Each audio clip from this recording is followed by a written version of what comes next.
I stayed away from them. But you guys lived with them. I mean, such a different experience. Mm-hmm. Yeah, you really got to know them. That's true. And General Westmoreland was totally opposed to the program. Yep. But later he kind of recanted on that, I think, later on in the war. Yep. After they realized how, effective that program was. What I find interesting is that the Army recently figured out that if they put their troops in the villages in Afghanistan and Iraq, they could actually have success over there. It's like no one ever bothers to go back and read the successes of the previous war, and see how to install them early in the new war and have those successes early. It takes them a long time. That's right. Amazing? When did the CAP program start for the Marines? When did that actually start? 1968. Okay, Am I right on that thought? 65.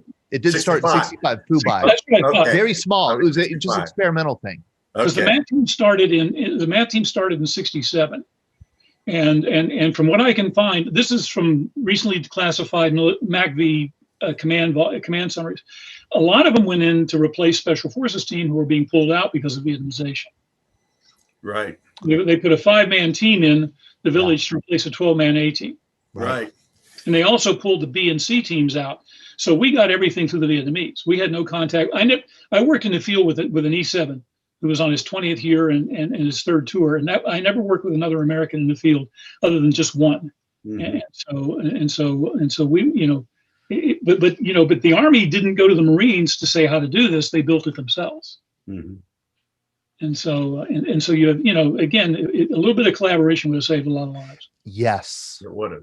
Yes. And I hate to say, are we streaming on Facebook? Am I going to be recorded saying this? I wonder if would have been more successful in Vietnam if the Marines had been in charge rather than the Army. I think it's been the same way. I don't think the two services work together that well. It's a different mindset at the top, maybe the bottom, but the guys out in the jungle, but at the top, I think it's a different mindset both ways. But the Marines had a different plan, different approach than Westmoreland. Well, the Army was never meant to build nations. No, it was never the job of the Army to do nation building, and it doesn't work. Right. Well, what they did with us that I later found out, I didn't realize at the time, was that they would take and they would look over your record, your service record, and so on. And when you came into country, they would pull you out. I was assigned to the 3rd Marine Amphibious Force. Hold on a second. I'm sorry to interrupt you, Bill, but we have to let people in and start the music. Sure. Hold that thought.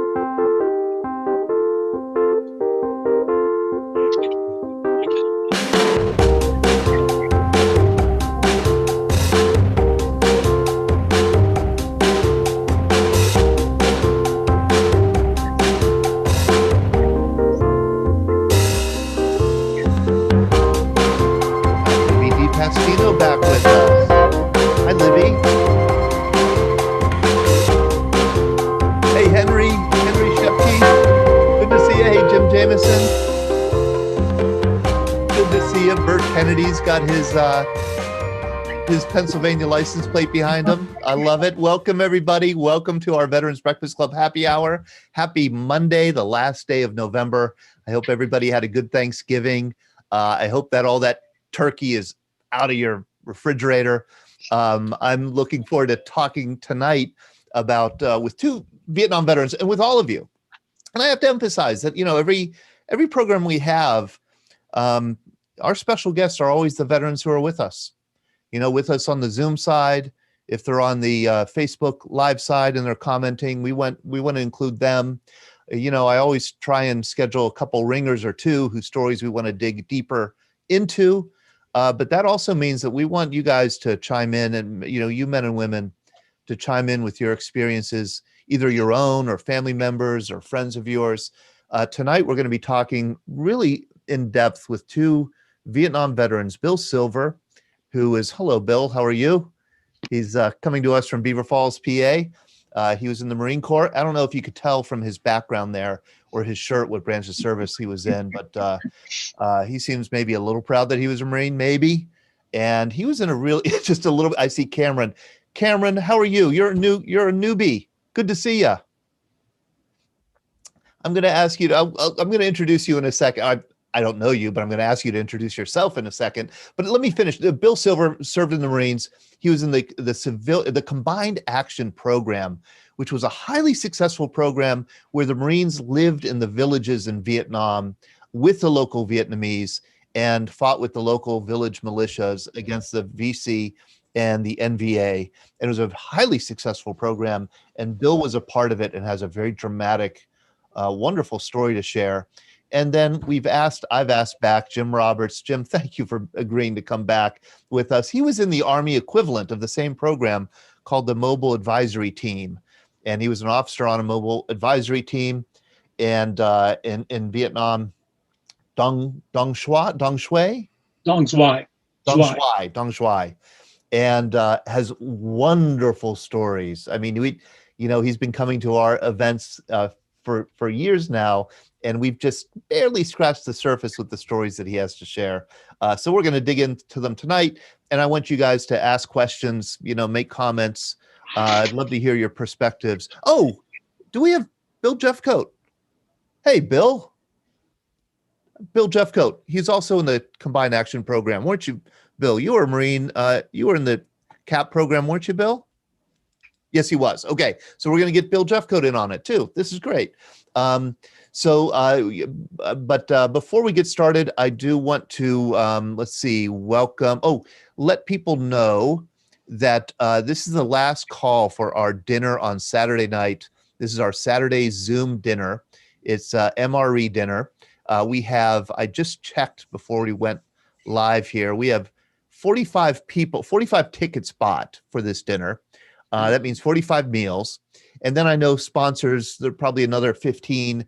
And then I know about 10 people who've said that they're going to get a meal. I know my daughters demanded that they get meals. So that's 2 right there. So this is an MRE dinner. As you know, we do kind of a year-end celebration every year, or not a year-end celebration, but a gala, fundraising gala. We can't do that. This is kind of a mini virtual fundraising event, but it's going to be live and interactive on Zoom. And what we're going to do is everybody's going to order an MRE, and they could be a US MRE or they could be an international MRE. We have German and French. I think we have one more French MRE left. We have a couple Japanese MREs left. Just discovered right here, a Chinese MRE. I'll have to translate that to see what it is. And we'll make our MREs. And if you order the booze, you will get beer for $10. You'll get 2 wonderful craft brews by Voodoo Brewing, which is veteran-owned brewery. Jake Volker, one of the owners. You have Good Vibes, a West Coast IPA, and then a Kills Pills, a Pilsner. You could order wine. We got wine right here. You get a whole bottle for $10. Can't beat it. And so we're going to have a dinner at 7 o'clock. It'll be beer and wine tasting at 6:30 if you order the beer and wine. We're going to have our MREs. We're going to review them, talk about what we're having. And we're going to have some military trivia. We're going to have some good stories. What else are we going to do? Anything, Sean? Ellie? Maybe song, maybe dance. Okay, yeah, that's right. I forgot. Sean is going to entertain us with some song and dance. And this is Sean Hall, by the way. He's our program director with the Veterans Breakfast Club. I haven't seen Sean since Wednesday. How are you, Sean? I'm wonderful. Pleasure and honored as always. And we have Ellie DiPastino, my older daughter, who's home at the moment. She's heading back to Chicago tomorrow. Hey, Ellie, how are you? Hello, doing well. We also have my younger daughter who's home from college, Libby. Libby, you're on here somewhere, aren't you? Yes, I am. How are you doing? Boy, you're breaking up. I was just going to ask you what MRE. You said that you wanted to be on the dinner on Saturday night. What meal are you going to get? Well, I've heard ham and lima beans is like everyone's favorite, so I think I'm going to go with that one. Good choice. Good choice. Yeah, I have a great ham and lima beans left over from 1970 that I think you'll enjoy. Very Perfect. All right. We got another name for those overseas. I can't use it here. They say don't torture the girl. Boy, it's amazing. There's one vet. We've had Dennis Deal, who was in the Battle of Ia Drang. He was a platoon leader in the Ia Drang, and he liked ham and lima beans. He liked it, said it was his favorite. So, but that's the only one I've ever heard who liked ham and lima beans. And I also want to say that next week, a week from today, will be the 79th anniversary of the bombing at Pearl Harbor, and it'll be December 7th. So I thought for sure next week we want to share some, Pearl Harbor memories. If you remember Pearl Harbor personally, because you're old enough, or if you have stories that have been passed down in the family, or stories that you've read about, we want to hear them. Certainly, we're going to do that on our Greatest Generation Live program on next Sunday, December 6th, which is always focused on the stories of World War II veterans. So think about if you have any. Some of you might be old enough to remember 79 years ago, and we'd love to hear them, your memories if you have them. Today, we usually release the Scuttlebutt, which is our podcast, video cast. No Scuttlebutt this week, right? Is Scuttlebutt what? Is just too full from turkey? Kind of takes a week off? Way too full from turkey. Okay. Yeah, but we were on to the 5th episode of our 6-part series focusing on the branches, and that's next one's going to be recorded on Thursday, released next Monday. That'll be focused on the Coast Guard. So our Coasties, if you want to check out our next Scuttlebutt, we have Mike Vanish and Elaine Juergens. And I just connected with the Coast Guard station in Swickley here in PA and was able to book Executive Petty Officer Jacob Niehaus to join us for that conversation as well. Really excited to dive into it with the three of them and hear about their service and talk about the Coast Guard. That's great. That's great. Yeah. We have at least one Coast Guard vet with us. Hi, Dale. How are you? And Jimmy Jones. And Jimmy Jones is, hey, yeah, of course. I see your background. Hey, Jimmy. Hey, I want to welcome Cameron and his dog. Hi, Cameron. How are you? I'm doing pretty good. Interesting to be on this show for once. I've watched a couple episodes. I've got a show I do on Facebook with another veteran group. So it's nice to see that other veterans are doing this kind of work. Tell us what your show is and invite people to be on it if you. Oh, we love having guest speakers because typically we try and avoid politics. We're on a network called Whoa Entertainment. Good for you. And my biggest thing is I love finding stories that make people go, why? Why did this happen? I remember one of them, we covered we cover Florida Man like it's candy. That dude is on there every week. We usually have about 5 or 6 Florida Man stories. We've covered one where a Florida man died eating cockroaches. We've covered stories where a woman had a 4-foot snake in her throat and didn't know it, just had a lump. We covered recently, last week, a Ukrainian man marrying a sex doll. And then that article went in to talk about how an American woman married a zombie doll. So what you're saying is you're a little bit edgier than we are, I would say. little bit. We avoid politics, but we don't get into sex doll stuff. Oh yeah, we get into some weird stuff. We actually just broke a world record for the longest live stream ever to bring the attention to the 22 a day. And then China 2 days later beat us. We were not happy with that. So now we have to go for an even longer world record. So you are a veteran, Cameron? Yes, sir. I was in the Navy on submarines. You were I should have guessed that you were a submariner. I should have guessed. Really. Tell people, and I know we might have a submariner joining us here. Tell people what makes submariners or submariners a little different from other veterans. We really don't care about the chain of command at all. When it comes to getting work done, it's you're going to get it done or you're going to be there all night. You live on basically a giant steel tube out in the middle of nowhere doing donuts. Just it's not the most exciting thing in the world until, I don't know, you get chased by an enemy or your reactor fails. Mm-hmm. Those were really bad days. But the camaraderie with it is immense because you can basically go to anybody there all the way up to the captain if you have a problem. And nobody cares.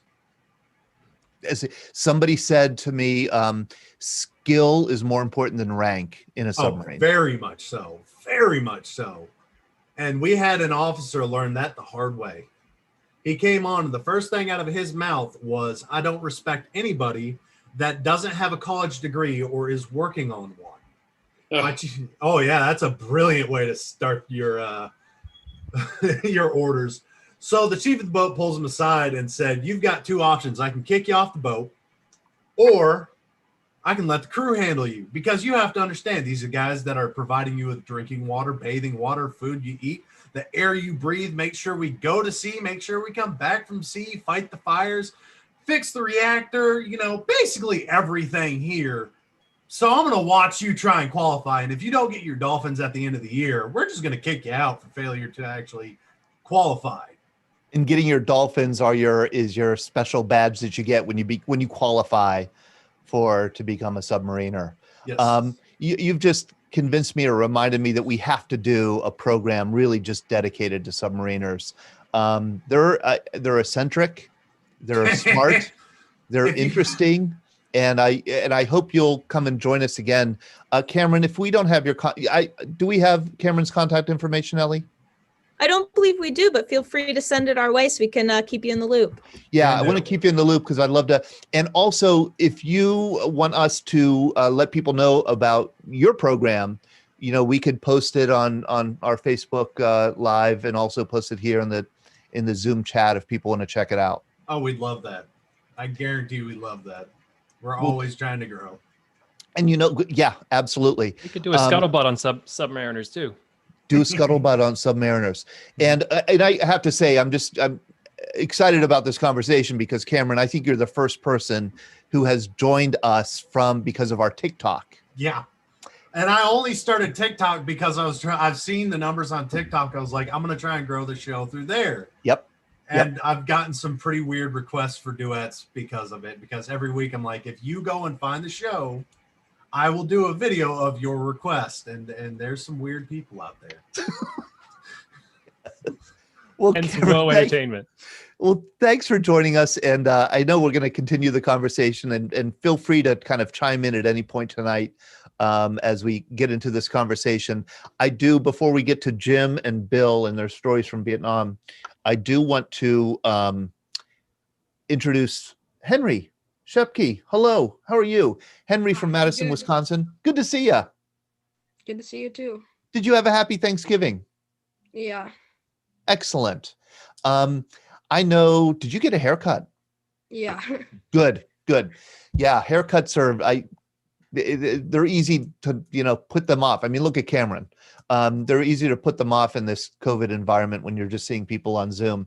But Henry is going to be joining us on Saturday night for our MRE dinner.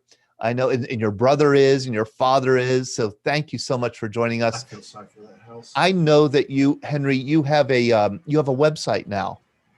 Yeah. Do you want to share the link to it here in the chat? Sure, yeah. Let's pull it up. Yeah, let's pull it up. If you could put it in the chat, I will show it. If you remember, those of you who haven't met Henry Schepke yet from Madison, Wisconsin, he's 13 years old and he collects veterans' autographs, and he has a wonderful autograph collection. He not only collects the autographs, but he gets to know the veterans, gets their stories, and I think it's a great way to kind of honor and learn about our veterans. So I'm going to click here for those of you. Oh, how nice. I'm going to share my screen so people could see who are on Facebook and might not have the link. This is your website. It is my collection of World War II autographs and more. Man, this is well designed. And you click around and you can go through and see some of the autographs and see some of the stories. How many autographs do you have, Henry? Last I counted like 115. 115, and they're all World War II? Yeah. And I have Man. also non-World War II autographs, a few of those. Okay. Boy, is that neat.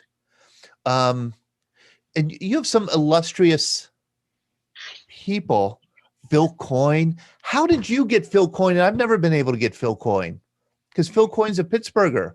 He's been an usher at for Pittsburgh Pirates games for like 80 years.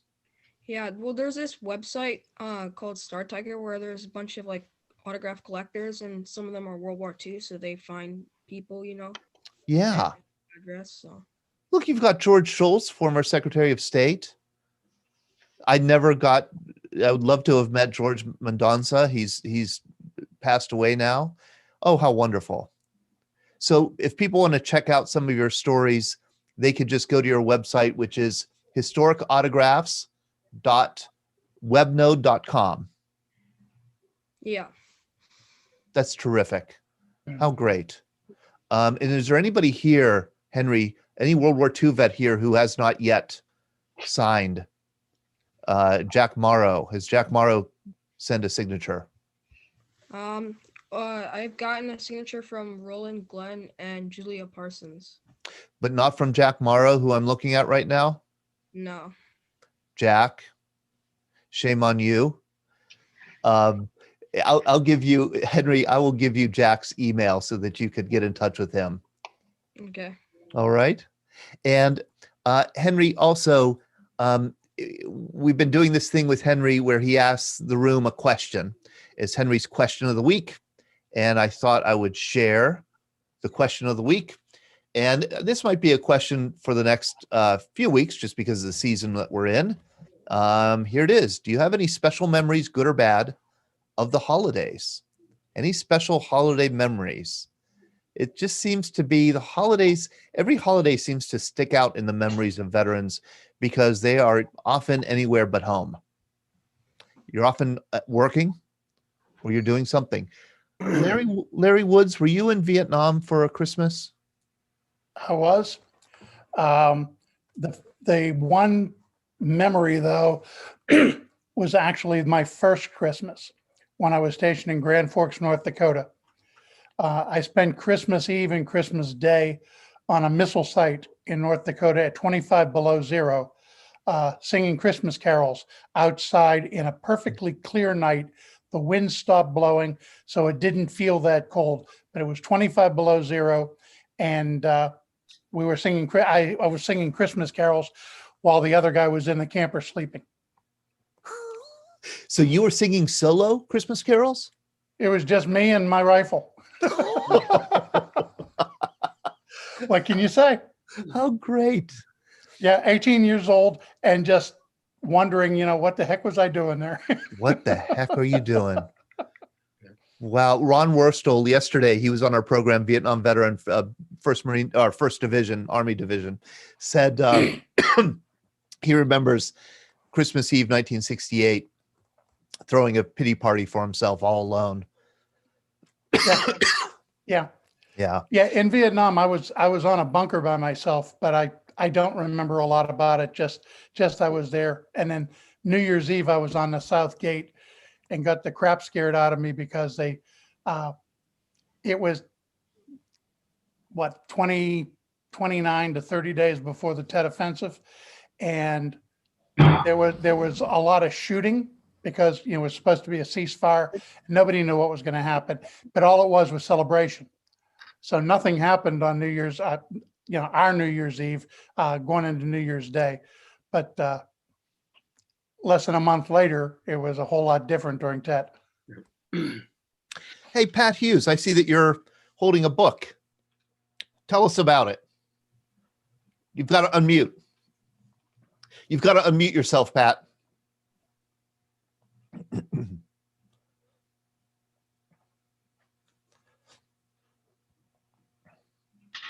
Okay, can you hear me now? Yeah. As a matter of disclosure, I'm an Army Vietnam veteran. But having said that, and I don't want to steal any thunder for these two gentlemen that are going to talk, but there's a hell of a good book called The Village by Bing West. And it's about a Marine platoon that functioned on their own, essentially, out in no man's land with 6,000 Vietnamese farmers and fishermen. And it's a hell of a read if you've never read it. That's all I want to say about it. But it's a great book. It's called The Village.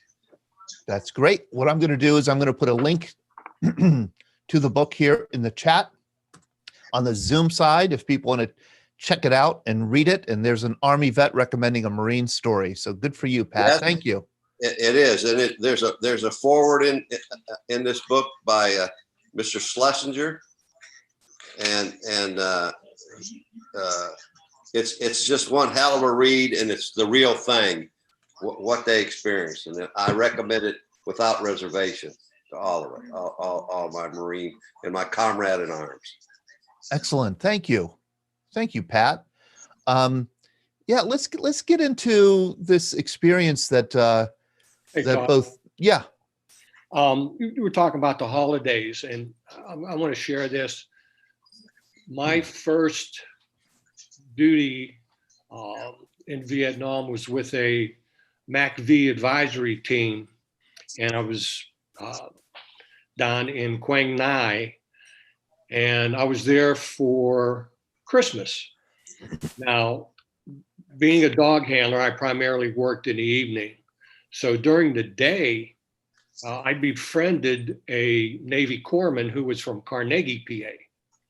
And he said, why don't you come down to the orphanage with me? Come down with the doctor. He triages all the critical. The corpsman took care of like the intermediate. And he said, you can be the Band-Aid guy, where I would sit at a table with Band-Aids and the kids would come up with scratches or whatever. And I was able to put Band-Aids on them. So I was there prior to Christmas, and I have pictures of decorating the orphanage and with Santa Claus and the nuns and the Christmas gifts that my parents had sent over, I took down to the orphanage. And just tremendous experience. Then it gets worse. I was there for Tet, and the Viet Cong and NVA, our MACV compound sat in the center of an ARVN compound, and outside of that ARVN compound was the orphanage. And when Tet started, the NVA and the Viet Cong went into the orphanages and started to slaughter the kids. And I could hear them screaming from our compound. Oh my. So that was my Christmas and then the Tet. And the American public does not know the atrocities that the NVA and the Viet Cong did to their people. Let me ask you, Bill, and I wasn't sure if you were going to be on the program today. I knew that you were part of the Combined Action Program. I was saying to Jim and Bill Silver here before we got started that when you talk to most Vietnam veterans and ask them the question, what were the people like? They will say, I never talked to them, or I wasn't around them much, or I didn't trust them. But you and Bill and Jim were, living with them. You were living in the villages. You got to know them. That made you different from other servicemen and women in Vietnam, I think. Would you say so? Yes. As a cap Marine, you had a operating area, an AO, and basically you were free to operate within that assigned AO. So you may be in a certain village or hamlet for 2 or 3 days, depending upon what you were attempting to do, whether it was training the local young men and the older population how to secure their hamlet against the VC or the NVA. You were also there to participate in civic action programs. And these were the people that at times when you had no food, they fed you. But you may be 3 days in a certain village and then pack up and move so many clicks to another village and stay there for 2 or 3 days. And Bill was a dog handler, as you can see in this picture on the left. Bill, did you trust the people, the local people that you were working with? At times, yes, and at times, no. There was a gentleman who was the elder of this village. He was a nationalist policeman, and the NVA and Viet Cong came in, raped his wife in front of him, and his daughter, killed the wife, daughter, and 2 sons, and actually split his nose. They took a knife, and his name was Sir. His mission was to kill Viet Cong and NVA. That's all he lived for. And my dog did not like Vietnamese people. And Sir came up to me and said, "Can I take your dog for a walk?" And I said, "I just don't know if I can trust her with you." And he said, I'll be okay. And he took Fraulein and he walked from one end to the village to the other end of the village, and a dog stayed by his side. And it was like, look at me, you know? I mean, he was the only Vietnamese person that my dog really ever liked. Would trust. And I mean, there were times where, as I was going to this MacV compound down in Quang Nai, I was walking through this town, and a guy picked up a rock and threw it and hit my dog, and it totally pissed me off. Now, this is my first duty station. Now my dog's going berserk, and he backs into a corner of this building. I straddle my dog. I put my left hand up underneath her collar, and I walked her in to this Vietnamese guy's, probably 6 inches away from his face, and my dog was going absolutely crazy. People are screaming, and it just so happens that MPs come rolling through this town and stop and start yelling at me like, "What the hell are you doing?" Because I have this guy pinned, and literally 6 inches, my dog would ate this guy's face. And I said, "Nobody hurts my dog." From that day on, when I went into this town and walked, it was like Moses parting the sea. I mean, 6 feet on either side, they just left me alone. So. Jim Roberts, did you trust the locals? It varied.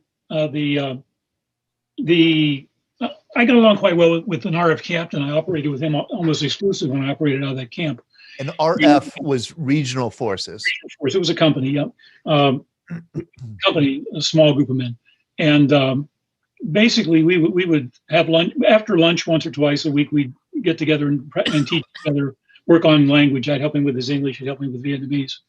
And he basically explained, you know, that the people in the village, he'd been fighting the war his whole life. His parents fled the North, and it's all he knew was the war. And he basically said that you're going to leave. The people of the village know that you're going to leave, and they're not sure we're going to win the war. If we lose the war, my family and I will pay a horrible price. But the villagers are playing both sides of the coin. Now, Ted changed that. The RF and the PF forces dealt the Viet Cong, local Viet Cong, a horrible blow and basically decimated them. So the Viet Cong were not able in our area, in the district I was in, they weren't gathering much support. They provided us with good intel and things like that, but you never really knew who was there. We had a district team with us that had 2 men on the intel team, and they were working with the Fong Wong program to try and identify the infrastructure and the people who were agents and things. And their work was secret. They never discussed it with us. And if they did find anything, they brought in another unit to take care of it. I'm going to try and supply a little bit of context here for a few things you just said. You mentioned the RF, the PF, and I'll throw in ARVN. ARVN is what we usually hear about when we hear about South Vietnamese allies in the Vietnam War. That's the Army of the Republic of Vietnam. The Army of the Republic of Vietnam. It's a regular army. Our U.S. It's a regular army. They tend to have a bad reputation. We've had some Vietnam veterans here say, ARVN was fine. Most of them say they were corrupt, or their heart wasn't in the fight. They were unstable, unreliable allies. But I've also heard from vets like you that the RF, the rough puffs, right? Is that what they were called? Rough puffs? In a derogatory way, yes. In a derogatory way. The RFs, the regional forces, and the popular forces, they were more like local militias. They weren't the national army. And they tended to, I hear that they weren't well trained or well equipped, but they were willing to fight because they felt like they were defending their hamlets and their villages. Is that correct? I can't speak for the CAP programs, but for us, I was the second iteration of the team. I was on MAT 111. They didn't replace hand in hand, but we went in right after Special Forces 18342 had been replaced. In my area, all of our villages, all of our hamlets were in one village. There was no rural population. So we moved by just driving down the road. But they'd been trained and equipped and put together by the Special Forces and led by the Special Forces. They pulled out in late 69. In 70, the camp was turned over to the Regional Force Company. And we went in with a different mandate. The SF led the RF. We did not lead. We had no command authority. We were strictly there as advisors and liaison. And we liaised with the American artillery, American helicopter support, and that was basically it. If there was an American unit operating on the ground in the area, we would act as liaison, but I never saw one. I was only in the field with one other American. Everything was totally Vietnamese. Huh. Boy, and here's a picture of Jim from Vietnam, 1971. And I have to say, I want to point out, Jim has sent me a lot of fun things over the past few years, some stories that he's written, which are fantastic. This, which we may get to talk about a little bit more. Can you tell people what this is? Can you quit sharing the screen? It's not very big. Oh, I'm usually correcting people, Jim. Let's see here. Here, Elle, can you make me big so people can see this? That's good. That's good. We called it a whiz wheel. A whiz wheel. Whiz wheel. The VHS whiz wheel. It's about the size. That's not a real whiz wheel. That's a homemade version. We used it to encrypt our coordinates where we were on the ground. Here's what's so great about my job. Okay, I'll get this in the mail out of nowhere from Jim. With this, find me if you can, and instructions about how to decode the message and locate where he is. What other job do you get this like out of nowhere? This puzzle to do that teaches you just a little bit of what kind of day-to-day life, what it meant to decode a message. And you're doing it kind of you're doing it under stress, right? And it's got to come right away. It just gave me a little slice of life, Jim, just a littlest slice of life that helped so much me to understand your experience just a little bit. Another thing that you shared with me is this. You gave me a safety pin, and man, I've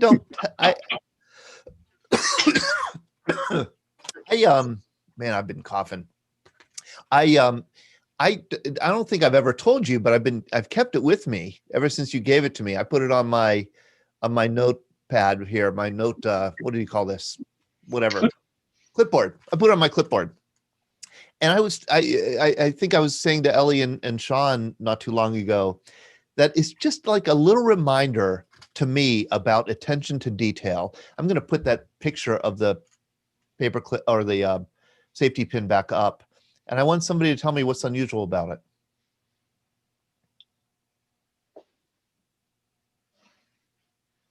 Anybody? Excuse me? It's black. It's black. Why? Why is it black, Jim? It's subdued. And so it can't, it's not going to shine. If you're out in the boonies in the bush, it's not going to shine.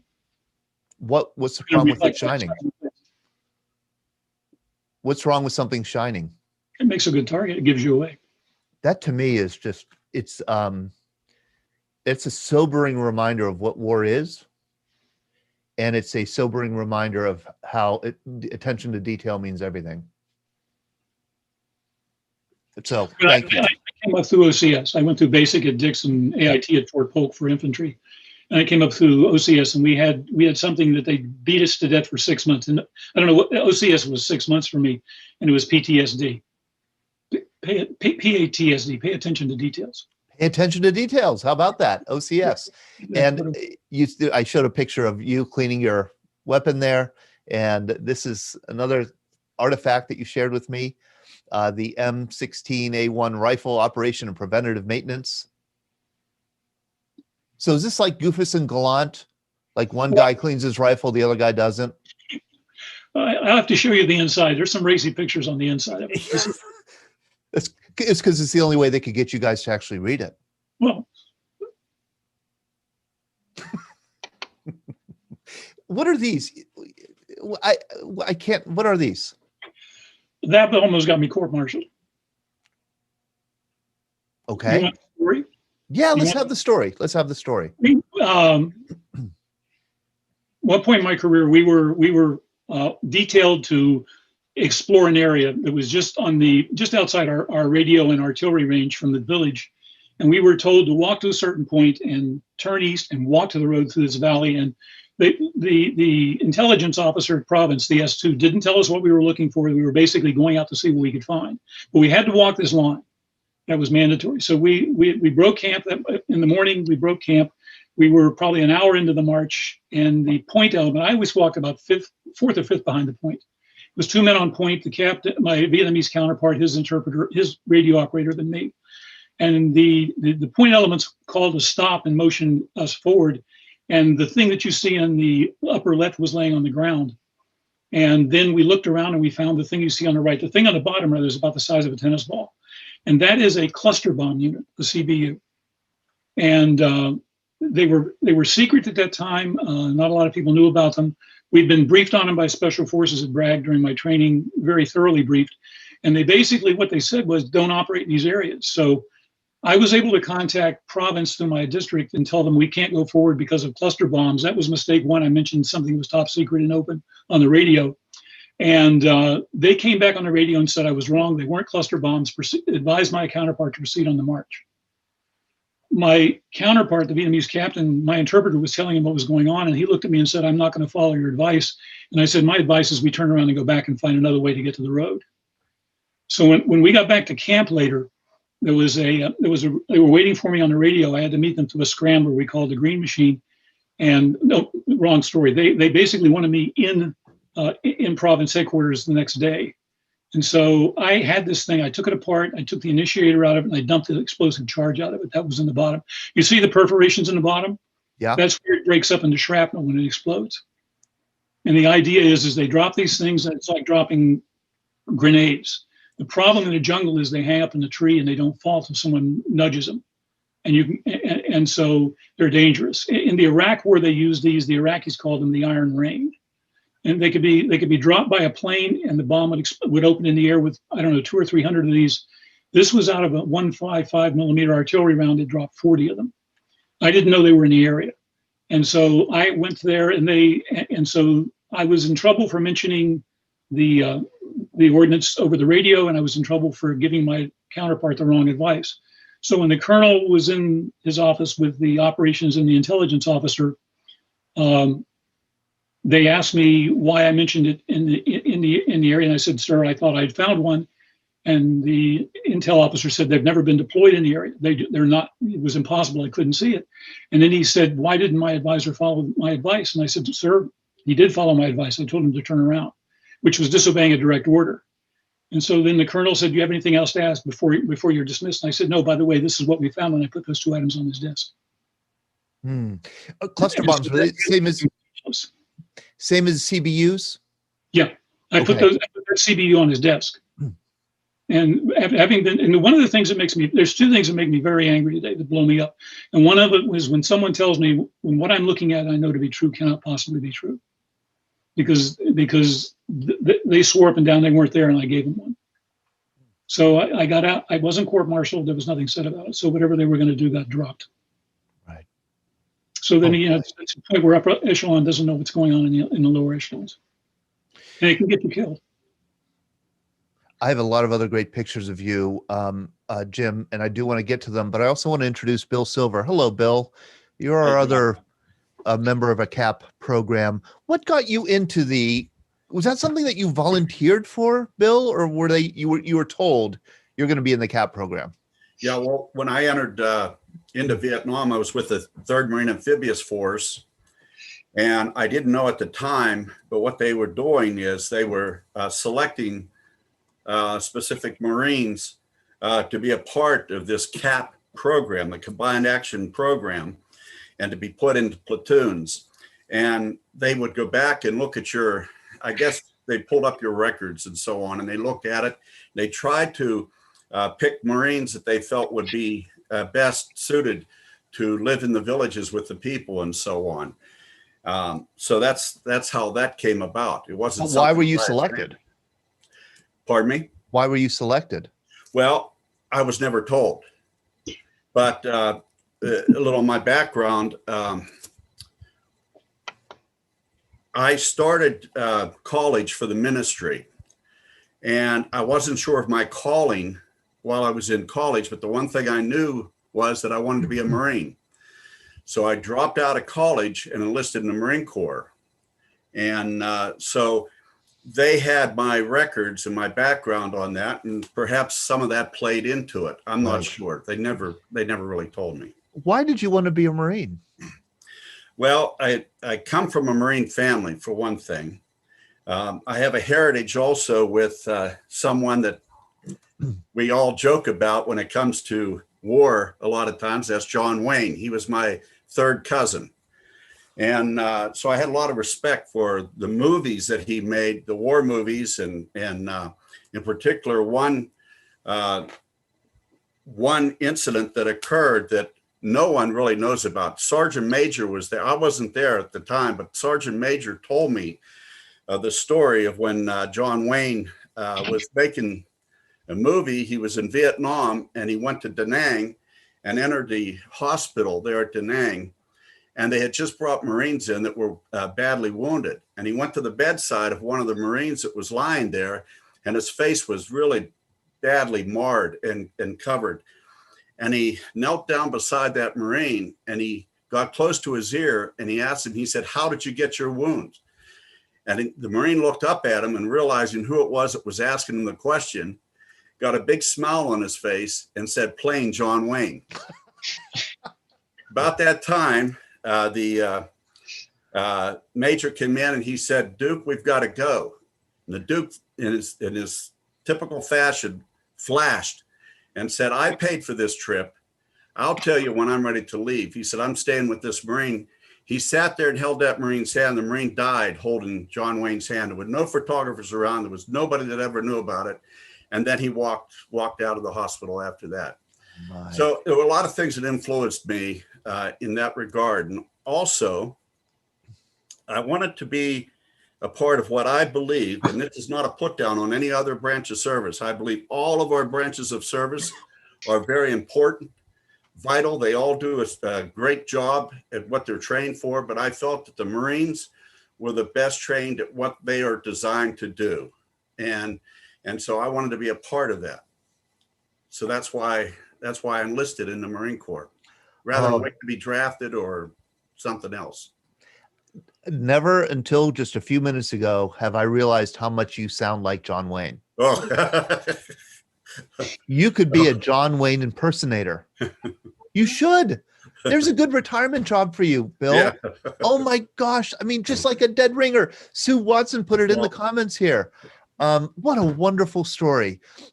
Did you ever regret it? Like, were you at, I mean, I know, were you ever at boot camp and said like, oh, geez, this is not what I thought I signed up for?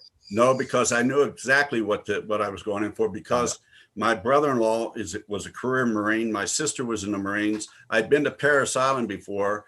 I'd watched those Marines out there, the boots anyway. They weren't Marines yet, but they were out there, and I watched what they were going through. So I knew basically what to expect when I got there. I felt bad for the Marines that were there that had no idea what was going to take place, especially when they received pogey bait, what we called pogey bait, or candy from home, and cookies and things like that. What happens then? Oh, well, one particular case in our barracks, one Marine received a care package of cookies, and he was called up front by the DI, and the DI had a big glass of salt water, and told him, he says, first of all, he said, we're going to share this with everyone here. He said, I want you to start eating the cookies. And he put one in his mouth. He said, get another one. And he kept jamming them in his mouth. And then he gave him the salt water. He said, now drink it down. And so that's what happened to him. And of course, it all came up. Man, I love the way you laugh about it. Now, I imagine, Bill, and I'm just imagining, the kind of person who joins the Marine Corps is not necessarily the kind of person who would want to be in a combined action program. I don't think that's probably how you pictured yourself. And I'm going to share a picture of you in your CAP unit here. Here you go. This is CAP 112 outside of Tom Key, Vietnam. Did you picture yourself doing this kind of work? No, I had no, with the training that most of us that were trained in infantry and all in the Marine Corps, I had fully expected that I would be with a large unit or division somewhere. And actually, when I was told that I was going with CAP, I had no idea what CAP was or what it was all about. And when they took me out in a Jeep out into the jungle and dropped me off, and I was met by two Marines there, they didn't even look like Marines to me. These are guys that had been in the jungle for many months, and they were hardened, and you could see on their faces in their uniform. I came out and my uniform was all starched yet and everything, and so it wasn't something I expected at all. And this is Bill right here in the picture. Is that correct, Bill? Yes. Okay. Yeah. Right here to the right of the child sitting in front. And that was your arrival in Tom Key? That was, yeah, right. And that was your village, and you were in that or around that area the whole time? We were outside of Tam Key. And we lived, well, the entire tour, as most CAP Marines, we spent the entire time in the jungle. Now, prior to my coming there, what they did with the CAP units, they had them in compounds, and then they would go down into the villages, and they would help train the local militia and give medical care and so on and so forth. But then they realized it was far better to put these units with the people and just leave them out there. And that's what they did. There were two books, if I could show them. I don't know whether you permit me to show you, but here's one, and it's called Cap Moat, and it was written about what we did in particular. It's an excellent book, and this is written by Barry L. Goodson, and it's the story of a Marine Special Forces unit in Vietnam. And I highly recommend this book if anyone is interested in the CAP program and what we did. I have another book also here, and this one has one of the CAPs that I was involved in, including my captain is in this. It's called Our War Was Different by Al Hemingway. And maybe some have heard of Al Hemingway before. But these two books are very, very good in tell the story of our CAP program and what we experienced. You really never hear much about the CAP program. And whenever you watch any documentaries and so on, I guess much like the Green Beret and other special forces, you don't hear a lot about what took place in those units. You hear more about the larger divisions and so on. But the CAP program was one of the most successful programs of the Vietnam War. I mean, there are historians who study it and realize that it probably should have been bigger. The war might have been more successful if we had had more CAP-like programs with the Army and the Marine Corps. It was winning hearts and minds. It was really holding and helping locals to secure their villages against the enemy. Did you have a sense when you were there, Bill, that it was working, or and I'll ask you the same thing, what I asked Jim and Bill, did you trust the local people? No, I want to tell you, my defenses were up all the time. And I felt that was part of my training as a Marine. I didn't put a lot of trust in anyone other than my Marines that were with me. But there were individuals that we had with our popular force that was with us, the local militia. Some of them I created a real bond with, and also the villagers, a lot of the villagers. So I wouldn't say that I didn't trust everybody that was there and so on and so forth. One of the great things about that program was that you did build a relationship back and forth with the people. They got to know you more. You got to know them, their customs in a very personal way. I mean, you spent your entire tour right there with them. You weren't eating sea rations. You were eating local food? A combination. They would give us, we would carry some sea rations with us. We would wait sometimes to see if we were going to get any hot chow. And the Army, the Americal division, was the one who supplied our air support and so on. And they would take care of their troops first, and they would give us what was left over if there was any hot chow left over. So it was rare that we would get it. I always carried my chopsticks with me, so I'd go into a hooch somewhere and find out what they were eating, and never really ask what it was, but I would eat it. Ooh. Because you spent most of your time hungry, really. And really? Yeah, and a lack of water where I was at. I don't know who that kid is there, the one on the left, but yeah. I guess I should tell people that's Bill. That's Bill in 1969, 1970. Look at you. Are you a little bit hardened there, I guess, by this time? Yeah, I mean, you look, that goes to show you, many of us, the age that we were and the responsibility that we had, the responsibility of lives and the judgment that we would make in a split second sometimes made all the difference. And so important. And one thing I would love to be able to impress upon young people today is that you know, that is what war does. It causes you to grow up very, very quickly. And the young boy I had my arm around, he was with us most of the time. He was an orphan, and we called him Crazy. I don't even know what his name was. It was always Crazy. And we kept him with us all the time. And he was a great kid. Bill, you shared a story with me or with our group before about another kid. I don't know if it was Crazy or somebody else. Yeah, that was another. Maybe leading into that, I can give a little background. I'd been in country for probably 7 months, and hadn't realized how much the impact of the various firefights we were in and things we were experiencing had on my mind. I just, you know, it's a slow process of working on you.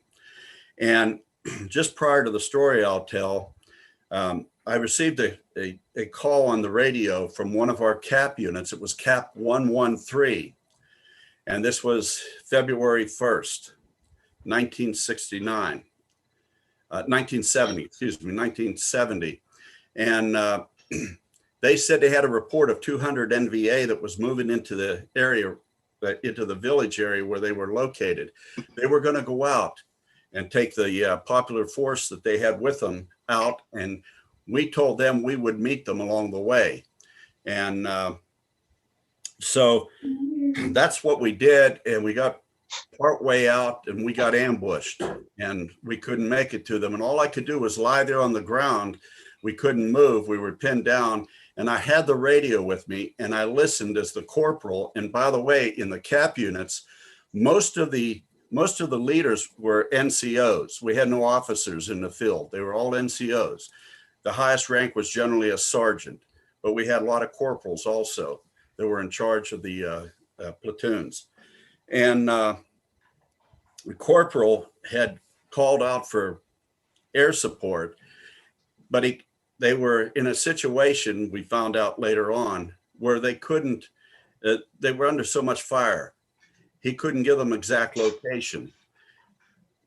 The intensity kept getting greater and greater. And all I could do was sit and listen to this. Because as I said, we were in a situation where we couldn't move either. We were pinned down. And I heard all this crack, crack, crack, crack of small arms fire going on. And his voice, the volume of his voice kept getting louder and louder until it reached a point that I knew it was total desperation. And then all of a sudden the radio went blank and I knew he was dead. When we got to them, that cap unit was almost entirely wiped out. We found them lying in a circle, protecting each other the way we were trained to do. We found out that the popular force that was with them took off and left those Marines out there. And they wouldn't leave a Marine behind. So they stayed there. And like I said, they were just about all killed. Well, that impacted me later on very deeply. The two things that I had witnessed there in culmination with the time that I've been spending in the field with the people. We were on patrol at another time and we're coming back in, it's about 110, 115 degrees. We were all exhausted. We got into the hooches. We were lying down in there. There was a young boy, Vietnamese boy, that was out in front of the hooch and they had the stalks of rice out there and he had the oxen going around on it. And they would use the oxen to separate the grain from the stalks. We had our C rations stacked up. And I noticed this boy, when he would go around, he'd look at those C rations, then he would look in at us and continue on. So I laid there pretending I was asleep, but I was watching him. My guard was up. And at one point he stopped, he grabbed the C rations, threw them underneath the rice. And when he did, I jumped up, I went out and grabbed him and I put him into the oxen pen and put his head down into the dung. And they pulled me off of him. And at that moment, I said to myself, what did I just about do? That's not me. I realized I had broken at that point. And so I told the others, I said, I'm leaving. I gotta get out of here for a while. And I literally walked out of the jungle and I hitched a ride with the Army on a deuce and a half and got on the back of that and rode into Tam Key. And when I got into Tam Key, I was going to go to an NCO club, an Army NCO club, and just kind of clear my mind for a while, just get away from things for just a little while. I'm walking down a back street in Tam Key, and I see this orphanage, and there's a big sign, and it said who the orphanage was supported by. And then all of a sudden, there was a boy. Like he came out of nowhere, about the same age as the boy that I had almost done something terrible with, because he was stealing off of us, and because I had an anger that had built up over things that I had seen and experienced. Here was this Vietnamese boy, came out of nowhere, and he said, "Would you like me to show you around the orphanage?" And I said, sure. And he took me and showed me how these orphans were sleeping 5 high in hammocks. He showed me the school that they were attending. He took me, his father and his mother were the pastor and his wife of the church and the orphanage there. He took me in and introduced me to them. They gave me something to eat. Then they told me a story of how they became Christian and what an American missionary couple had done when they were over there, and how they were killed by the Vietnamese because they were Christian. And that's why this family became Christian. I came in there with a hardened heart. I was a hardened Marine. They showed me love. They gave me grace, offered me food and care. They didn't know my story. They didn't know what had just occurred. Everything inside of me had melted at that point. They invited me to come back again to join them in their church for their church service at one point. I came back one more time. I sat in the front of the church with them, laid my rifle down in the back entrance, sat in the front with them, sang the hymns that I'm used to singing in this country, sang in Vietnamese. I had learned a lot of the language at that time. I was able to learn. And then I left. Never saw that family again. They never knew my story. They never knew the impact they had on my life. So years after that, I was sitting right here in where I'm at now in my office. And I began to think about, I had thought about that young boy and the impact he had when he introduced me to his family and showed me around in that orphanage and everything. And I wondered if I could ever find out whatever happened to that family, and if they were still alive, if they made it out of Vietnam, or what happened to them, because there were 12 children in that family. I remembered his father, this little Vietnamese boy's father, gave me a card, a little business card, and I kept it all those years. So I got on the internet. I contacted the mission that was supporting them at the time, told them my story, and told them there was a missionary there at that time also. Sometime later, the missionary that was there with that family at that time contacted me. He was in Africa. He said he remembers all of that. He said he wanted to let me know that that family is alive. He wanted to let me know they made it out of Vietnam during the fall of Saigon. He says, in fact, I want to tell you, he said that they have a church in Akron, Ohio, which is about an hour and a half away from me. And that young boy is the pastor of that church. And that young boy takes mission trips back to Vietnam, and he's establishing churches throughout Vietnam and Laos and Cambodia. He said, would you like he said, in fact, I've got their phone number. Would you like it? I said, no. I said, absolutely, I want it. I said, sure, I want it. Yes. And he says, and I have their email address too. So right away, when I got done with him, first thing I did was I called that family, and the young boy, now in his 40s, answered the phone. We talked. He invited me to come up to join them for Tet, to celebrate Tet at their church. And so we did. I offered him the opportunity to come down to my church that I had at that time, and he was able to stand in the pulpit and tell the story of his family and what they had went through. They had a book that was written, and this is all about their story and what happened to them. And this is the young man now. He was the boy that had changed my life in my outlook. And I told them my story when I met with them, and told them everything that had happened prior to that. I told them how much anger I had and how my outlook was totally something different than I had ever experienced before in my life, and how all of that had melted away because of what they did for me. I was there, a hardened Marine. I was there filled with anger, and I was there looking at beginning to look at people as not human even. And they looked at me in a different light. And they offered me something that nobody could ever put a price on. And it totally changed my life. And when I got back to this country, I rededicated my life because of that incident and what happened there. So it had a great impact, always has had a great impact on my life. And I was very thankful for the experiences I had. I want to say I would never trade any of the experiences I had in Vietnam for anything. I don't want to repeat it again, but I would never trade it for anything. It was so valuable. And the opportunity I had to be in a CAP was so valuable.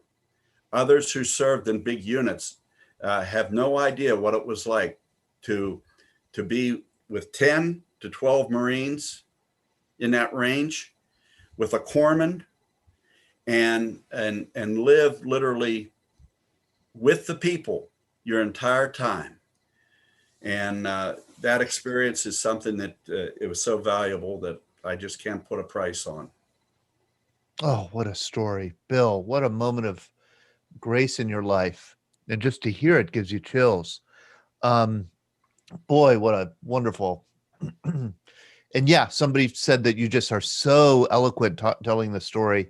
Your memory is so vivid. You gave us a gift.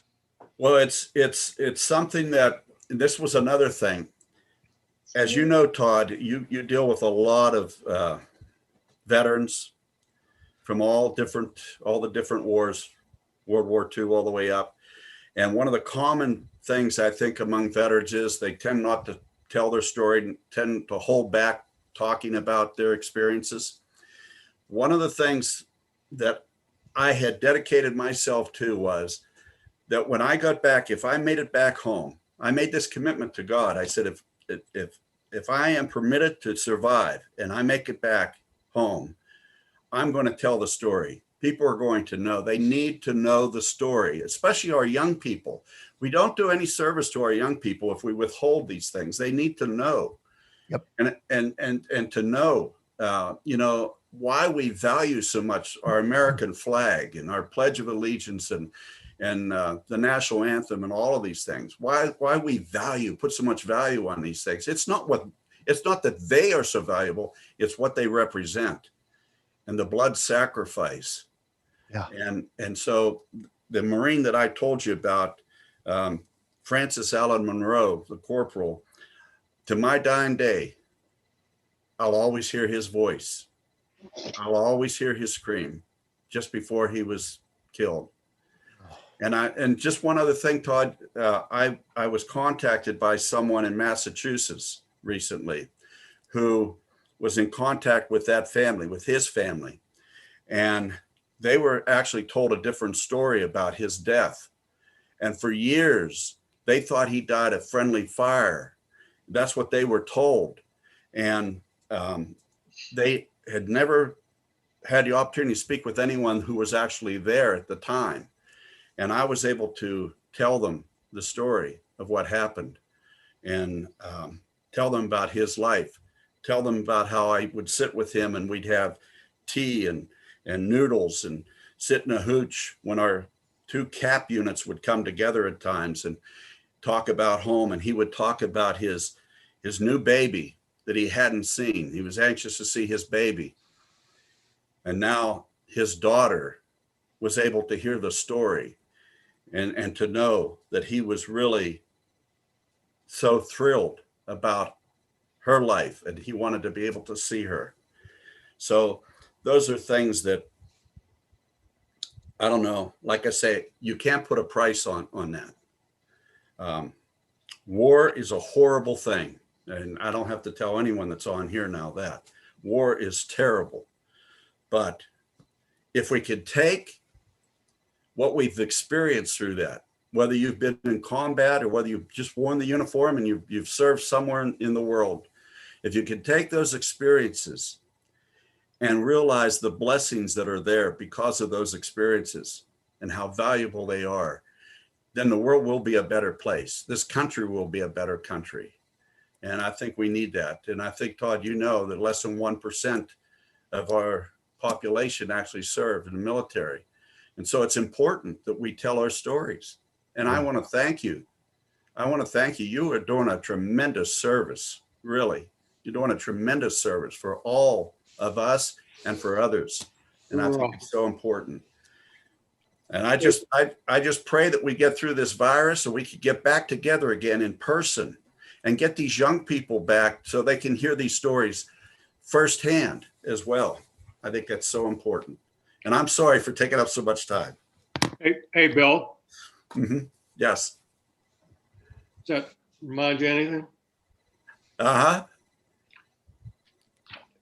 I don't know if you can see that or not. Yeah, let's There's spotlight this 112. here. Yeah. Oh, that's his Yeah. unit. Huh. I was with 114. Oh, you were. Okay. Well, then you're in the same area as I was then, around the same area. Yeah. Yeah, and Sure. you know, you talk about being a dog handler. I only got to spend 60 days with a cap unit because we were signed 30 days, and whoever wanted us, we would go to. And so I'm with 114, and I'm probably with them for 2 days. And we had our squad leader was a hardcore sergeant who had a second tour there. And he goes, "Get ready tonight because we're going out on a 3-man killer team." And I said, what the hell are you talking about? Myself, the sergeant, and one other Marine go out, and we tried to infiltrate as close to a VC hamlet. And he said, if we have a chance to body snatch somebody, or if in fact we come in contact, we're going to open up on them. And that was probably one of the most terrifying nights of being in country. Why would you want to go and sneak into their backyard? And I found that, unbelievable. And, some of the firefights that we had gotten into, if it wasn't for some close air support coming out of Chulai, I don't know if I'd be walking this earth today, being pinned down and having them come in and give us close air support while we were like DD mile and out of here. So the cap guys was a brotherhood, and you could be with, a big unit, but being with, and not every cap unit had a full squad. Sometimes there were only 10 or 11 guys in a corpsman. It was supposed to be 14 in a Navy corpsman. Yeah. But you lived with these, you fought with them, you ate with them, you went to the village well and you threw your ammo box down the well to get water, and that's how you did your personal hygiene. And like you said, at 110 degrees, Americal, we didn't get resupplied. So the corpsman, the sergeant, and myself get an invitation to have dinner with the village elder. It's 110 degrees and we're eating like hot green tea, cooked rice, this meat, and like a tomato sauce. And I said to this sir, I said, "Sir, what are we eating?" And he goes, "You don't want to know." I said, "What do you mean I don't want to know?" I said, "What are we eating?" I said, "What's it?" He said, "The meat was cat and the red sauce was duck's blood." So, Yeah. Hey, I want to share my screen here just to show people where Tam Key is. It's right along the coast south of Da Nang. You see Dong Ha here, Hue here, Da Nang here, and Tam Key. And I know Larry Woods and Ben Wright are on the program tonight. They were part of our trip to Vietnam in 2018. Dale Gower, Fred Harkey, I know was on too tonight. We just went to Vietnam in 2020. And I'm looking at the map and I'm thinking, Bill Silver, I bet we could drive to Tam Key. If next time we go, maybe in 2022, 2023, when we can travel again. And I'm sure that it'll bring back a lot of memories because this hotel was probably there. That's probably where you went. You probably went swimming in the pool. Yeah, you're hanging out on the beach there. Yeah. Yeah, that looks like where we lounged around. Yeah. Boy, wouldn't that be fascinating to go Yeah. back with you like it was.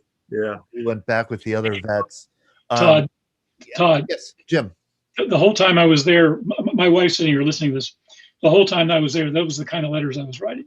I was telling her I was at places like that. I wasn't telling her what was really going on. She didn't know what I did until she read the manuscript of the book. Really? Really?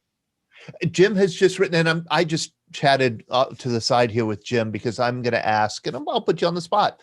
I'm going to ask Jim, can you come back next week? Because I'm looking at the clock. It's 8:20. I'd love to. You have a lot more to share. Jim has just completed a memoir, stories of his time in Vietnam, and that was 50 years ago. Jim, your wife didn't know? We just gotten married. So in fact, well, it was our 50th anniversary yesterday, and I was still in Vietnam 50 years ago yesterday. And so I wasn't going to, come on. They don't need to know what's going on over there. They don't need that kind of pressure. They're worried enough if you're going to come back. I mean, I was a lieutenant. That's not exactly, there's not a lot of great future in that situation. So she found out what was going on when she read the manuscript. I want to invite people to ask questions. Barge in, ask questions, make comments. Hey, Either in the Todd. chat. Yeah. Todd, one thing I wanted to ask Bill. I have a photo here I've had hanging up here. I don't know whether the light is reflecting off it or whether it can be seen or not. Yep. But I don't know whether it's possible that whether that could be him or a different dog handler that came out with us for a while. I don't know whether you can see it or not, but I can see it. That's perfect. Right there is perfect. Boy, I would guess it's not Bill. Bill, you are so tall. And how tall are you, Bill? 6'7". 6'7". Yeah. He would have been bigger than this guy. yeah. Although this guy looks pretty big too. Yeah, he's pretty big. He came out with us for a while. I'm in the background there. I found this photo when I was down at Paris Island and went through the museum there, and I looked up on the wall and this photo was up there. And I told my wife, I said, that looks like my platoon there. It looks like my one of our Kit Carson scouts and the dog handler that I remember that was up there. And I said, in fact, that's me in the background. So they sent me a copy of it from down in Washington, D.C. from the archives, I guess. They sent that up to me. But when we were talking and when Bill was talking, I just was curious. Well, here, Bill. Todd, if you'll put up the picture of me and Fraulein sitting, the first one that you put up, that's at 3rd Amphibious. Yep, I'll do that right now. There we go. This one? No. Sitting on a bunch of sandbags. Yeah, that one there. Actually, I was walking the wire at 3rd Amphibious for a month out there.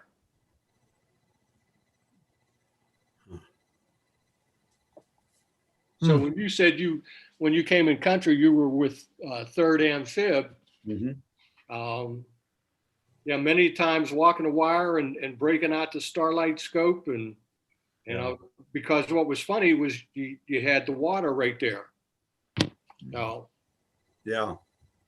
And we had to protect the beach, and yeah, it was you know, during the day you had nothing to do because I worked at night, so Yeah. I'll have to get in touch with you to. I don't know if you have the yearbook or not. I don't have that one. No. I'd like for take a look and Yeah. But it's interesting you mentioned about the water, the wells out there. Another thing is that where I was at, and everybody's experiences are different in Vietnam because it was a 10-year war. You know, so depending on when you were there, what units you were with, but we didn't get water that I can remember hardly ever. We literally drank out of the wells and so on, water, and we're fortunate when we got food. And also, every Marine in my platoon took the malaria pills. I was the only one that didn't take malaria pills. They all got malaria. I was the only one that didn't get malaria. This is the way it worked out. You know, when we ran out of food, there were times that I always had dog food, and we would heat up cow can dog food. My dog got Fraulein got first, and what was ever left over, we divvied up, and dog food was dog food, man. You ate, so. Oh, that turns my stomach a little bit, Bill, thinking about that. If you think about some of the meat we ate in the villages, the dog food was probably better. Right. That's right. Right. You know, Jim, hearing these guys, hearing Bill and Bill talk about the camaraderie of the CAP program, I don't get that sense from you with your experience. In fact, you did a great YouTube video called A Lonely War. That it was a lonely war in a sense that you felt kind of, you know, isolated from other American soldiers. That's true?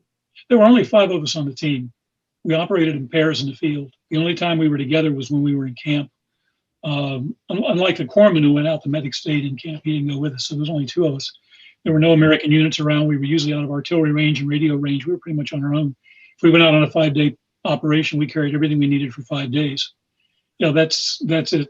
That's the camp. You see the H where the helipad is, and in the center of the picture, you see 2 round rings. If you can identify them, the round ring on the left is a burning arrow, which you're supposed to light at night if you're being attacked. No, go up. Those are 105 embankments. Go. Move to your right Move to your right just a little. Okay. Nope. Oh, I see him right here. Right. That's the burning arrow. You're supposed to go out and light it at night and point it at the direction you want the air support to strafe. And so, but we, you know, the villages are off to the left and down. And so that was it. This camp was built by the Seabees. 1965, they were building it. Over 1,500 North Vietnamese Viet Cong attacked Special Forces team in the Seabees. The CB won a Medal of Honor. The assistant team leader, the A team, won a Medal of Honor. The CB died of his wounds on the way back on a medevac. So it was a really brutal battle. After they came back and took the camp, and it was overrun several times. I left in December, and it was overrun in February. So, and then it was overrun in '74. Phu Quang was one of the first provinces to fall in the final days, in the final push of the battle, and this was one of the big areas it fought. Are you saying, Jim, that you left in December, it was overrun in February? Does that mean if you had been there in February, you wouldn't have come home? I don't know, because I was supposed to come home in April. And 10 years after I got home, I was washing my car in the driveway in Latrobe, Pennsylvania, and a car pulled up and a guy got out to ask directions, and turned out he was the intel team sergeant who was looking for a buddy. He didn't even know I was there. And when I got there were 9 Americans in camp. After I left, there were only 2. He and the intel captain were the only 2 there. When they were being overrun, they did an escape and evasion through the minefield and were picked up 2 days later by a search and rescue helicopter. And here's the business district of the village. And I'm going to skip that, but here's what it looks like today. Mm-hmm. And you have no interest in seeing this, I take it, huh, Jim? As I told you, if I could go back and step off your bus and look at the village I saw 50 years ago, I'd be the first one to sign up for your trip. I was never in this place. I've never been there. I don't know what it is. It's a whole different place. And I want to play this. This is a wonderful thing that you put together of images then and now. Oh, Can you go back to the beginning on that? Yeah, let me do Okay. it. The intersection, you can go just into the intersection, upper left corner is the same intersection today. Upper right corner. It's the Okay, same I'm here. right there.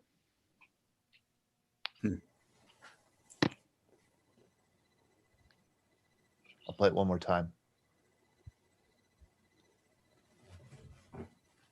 Jeez. The difference, huh?